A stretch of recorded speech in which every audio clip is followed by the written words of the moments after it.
नमस्कार, जय श्री राम, हर हर महादेव साथियों।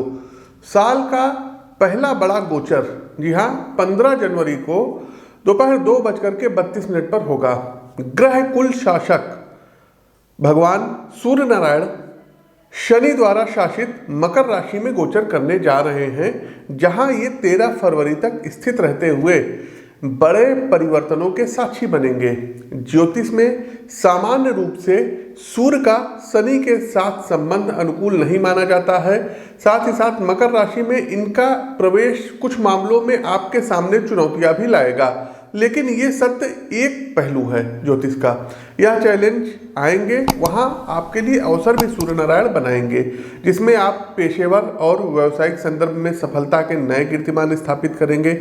यदि आपकी कुंडली में सूर्य अच्छी अवस्था में है, मकर राशि में प्रवेश करते हुए सूर्य आपके अंदर दिव्य शक्तियों का प्रवाह करेंगे। आपका मन मस्तिष्क जीवन के उच्च लक्ष्यों की ओर तेजी से अग्रसर होगा। तो आइए क्रमवार डिटेल से जानते हैं कि सूर्य देव का जो मकर राशि में परिवर्तन होगा, जो मकर संक्रांति होगी, प्रत्येक राशि के लिए क्या कुछ नई स्थितियों का निर्माण कराएगा। मेष से लेकर के मीन राशि के जातकों के लिए सभी पहलुओं पर हम चर्चा करेंगे और अंत में आवश्यक उपाय भी बताएंगे। आगे बढ़ने से पहले साथियों, आपकी जानकारी के लिए बता दें कि आप हमसे लखनऊ में मिल सकते हैं। इसके अतिरिक्त दिनांक 12 जनवरी से लेकर के और 14 जनवरी तक मैं दिल्ली में उपस्थित रहूंगा, वहां पर आप हमसे मिल सकते हैं। दिनांक 27 जनवरी से लेकर के 29 जनवरी तक हमारा चंडीगढ़ आगमन होगा, तो आप लोग हमसे वहां चंडीगढ़ में भी मिलकर के अपनी पत्रिका का विश्लेषण करवा सकते हैं। स्क्रीन के दिए गए नंबरों पर संपर्क कर सकते हैं। साथियों, सूर्यदेव मकर राशि में प्रवेश करने जा रहे हैं, तो कुछ बड़ी प्रिडिक्शंस हैं, इनको ध्यान में रखिएगा। और खास करके जो राजनीतिक दल है उनके लिए काफ़ी कुछ स्थितियां अच्छी नहीं रहेगी, जैसे कि आपका झारखंड हो गया, दिल्ली हो गया, महाराष्ट्र हो गया, यहाँ पर स्थितियां ठीक बनती हुई नहीं दिखाई दे रही है। साथ ही साथ शनि के घर में सूर्यदेव जा रहे हैं, तो बड़े जो पॉलिटिकल लीडर्स हैं, किसी स्टेट्स के सीएम हैं, इनके साथ कुछ जो है अनहोनी हो सकती है। साथ ही साथ हो सकता है कि जैसे दिल्ली हो गया, दिल्ली के मुख्यमंत्री अरेस्ट कर लिए जाएं, या झारखंड में कुछ जो है मतलब परिवर्तन दिखाई दे रहा है, और इसके अलावा बिहार इत्यादि हो गया। तो इन सब जगह स्थितियां कुल मिलाकर के राजनीतिक दृष्टिकोण से ठीक होती हुई नहीं दिख रही है। महाराष्ट्र में भी कुछ स्थितियां गड़बड़ हो सकती हैं। हमारी अगली राशि आती है कर्क राशि। कर्क राशि के बंधुओं, सूर्य गोचर अवधि जो है ये आपके सप्तम भाव में स्थित हो रही है, और चूंकि सूर्यदेव आपके दूसरे भाव के स्वामी, इनकी 7वीं दृष्टि आपके लग्न भाव पर पड़ रही है। तो जो जातक नौकरी के द्वारा अपनी आजीविका चला रहे हैं, उनके ऊपर काम का दबाव और अपने कार्य के प्रति कहीं ना कहीं असंतुष्टि बढ़ सकती है। एक साथ कई टास्क आपके सामने आएंगे, जिसके कारण आप मानसिक रूप से अस्त व्यस्त महसूस करेंगे। चूंकि वर्कलोड ज़्यादा रहेगा, इसलिए फ्रस्ट्रेशन की स्थिति बनेगी तथा भावनात्मक रूप से आप अधिक आवेग में रहेंगे। कुछ स्थितियों में ये अवस्था आपके हाथ से भी बाहर जा सकती है, अतः आपको धैर्य से काम लेने की सितारे सलाह दे रहे हैं। यदि आप इस संघर्ष की स्थिति में दृढ़ता से टिके रहते हैं, तो जल्द परिस्थितियाँ आपके अनुकूल होंगी। व्यवसाय के संदर्भ में बात करें तो मार्केट में आपके प्रतिद्वंदी आप पर हावी होने का प्रयास करेंगे।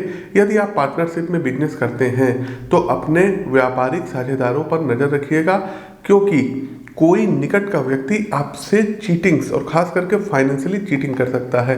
व्यापारिक योजनाओं को ये सुचारू रूप से समयबद्ध तरीके से लागू करेंगे तो उचित लाभ भी प्राप्त करेंगे। पारिवारिक रिश्तों की बात करें तो जीवन साथी के साथ तीखी बहस के कारण रिश्ता नकारात्मक रूप से प्रभावित होगा। एक दूसरे के प्रति अनादर का भाव बढ़ सकता है, जिसके चलते परिवार का माहौल कलहपूर्ण रहेगा। हाँ, यदि आप ज़्यादा समायोजित तरीके से चलते हैं तो निश्चित रूप से सुविधा बढ़ेगी और रिश्ते भी अनुकूल रहेंगे। तो प्रिय दर्शकों, ये तो था सूर्य देव का मकर राशि में गोचर का सभी 12 राशियों पर प्रभाव। अब आते हैं उपाय पर। उपाय क्या करना होगा? तो सबसे पहले साथियों, आपको करना क्या रहेगा कि मकर संक्रांति के दिन सीधा में क्या आता है, जैसे आपका हो गया अन्न हो गया, उसमें दाल हो गया, चावल हो गया, मूंग हो गया, उड़द हो गया, और फल हो गया, नमक हो गया, हल्दी हो गई, उसमें आप द्रव्य ले लीजिए, द्रव्य का मतलब दक्षिणा होता है, वो ले सकते हैं। और इन चीज़ों को अपने हाथ से टच करके आपको मकर संक्रांति के दिन दान देना होगा। दूसरा एक काम दर्शकों ये करना होगा कि मकर संक्रांति के दिन स्नान करने वाले जल में गंगा जल ऐड करके, गंगा जल मिक्स करके स्नान करिए। और स्नान करने का जो मंत्र है, तीर्थ या तो आप जाके नहाइए, गंगा जी का स्नान करिए, तो संगम में जा कर के नहाइए, वाराणसी जा कर के नहाइए, अयोध्या जी में जा कर के नहाइए, अपने घर पर आप गंगा जल रखें वो डाल करके नहाइए। तो मंत्र है गंगे चा यमुने चा गोदावरी सरस्वती नर्मदे सिंधु कावेरी जले सन्निधिम कुरुम। तो इस मंत्र से आप लोग स्नान कर सकते हैं। तीसरा एक काम आपको ये करना होगा कि तांबे के लोटे में जल में कुमकुम मिला करके और भगवान सूर्य नारायण को आपको अर्घ देना होगा और आदित्य हृदय स्तोत्र का पाठ करना होगा। संडे वाले दिन अगर लाल रंग की कोई गाय है तो उसको गेहूं, गुड़ और बेसन के लड्डू खिलाना शुरू कर दीजिए। देखिएगा सूर्यदेव कितनी तीव्रता से आपका भाग्य परिवर्तित कर रहे हैं। इसके अलावा प्रातःकाल जल्दी उठ करके अपने दोनों हथेलियों के दर्शन करिए और घर में पिता का पैर, माता और पिता, इन दोनों लोगों का चरण स्पर्श करिए। पिता का पैर छूने से सूर्य आपका जबरदस्त स्ट्रांग होगा। लाल चंदन का तिलक मस्तक पर लगाइएगा, तेज आएगा, आकर्षण बढ़ेगा। इसके साथ ही साथियों याज्ञवल्क्य मुनिकृत प्रतिदिन सूर्य कवच का एक पाठ आप लोग जरूर कर लीजिए और महामृत्युंजय मंत्र की साधना करिए। तो ये कुछ उपाय हैं जिनको आप कर सकते हैं। उत्तम गुणवत्ता का यदि आपको कहीं माणिक्य मिल जाए, आप सिंह राशि के हैं, कर्क राशि के हैं, मेष राशि के हैं, तो माणिक्य धारण करिएगा। लेकिन एक सलाह है, रत्न धारण करने से पहले आप अपनी पत्रिका का विश्लेषण कराइएगा, तब रत्न धारण करिएगा। तो प्रिय दर्शकों, ये तो था हमारा मकर संक्रांति से संबंधित वीडियो। सभी राशियों के लिए कैसा लगा कमेंट बॉक्स के माध्यम से अवगत कराइए। नए हैं तो चैनल को सब्सक्राइब करिए, बेल आइकन दबाइए। अपनी वाणी को विराम देते हुए ज्योतिष के इस मंच से मैं पंडित आशीष वत्स आप सभी प्रबुद्ध साथियों से विदा लेता हूँ। नमस्कार, राम राम।